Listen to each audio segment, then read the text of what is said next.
শরৎ মানেই প্রকৃতি, নদের তীরে সাদা কাশফুলের হাসি। শরৎ মানেই প্রকৃতি, নদের তীরে কাশফুলের সাদা হাসি। প্রকৃতিতে এখন ঋতুরানী শরৎ। ভাদ্র আশ্বিন 2 মাস মিলে বাংলার ষড়ঋতু, তৃতীয় ঋতু এই শরৎকাল। শরৎ এলেই নদ নদীর পাড়ে ফুটতে শুরু করে কাশফুল। এই কাশফুলের শুভ্র হাসি জানান দেয় শরৎ এসেছে। ভ্যাপসা অস্বস্তিকর গরমের অবসান ঘটিয়ে আসছে শীত। তাই কাশফুল আর শরৎকাল যেন মিলেমিশে একাকার। কাশফুলের সৌন্দর্য দোলা দেয় মানুষের মনেও। আর এই সৌন্দর্য উপভোগের জন্য মানুষ ছুটে আসেন নদ নদীর পাড়ে, বালুর চরে ফুটে থাকা কাশবনে।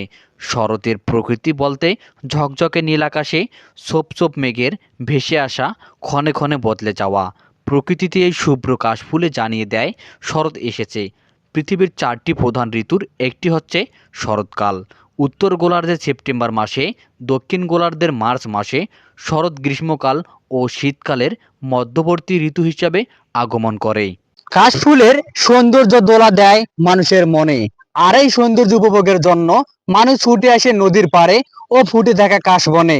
মোহাম্মদ মিরাজুল ইসলাম মেরাজ, আলোকিত টিভি, রংপুর।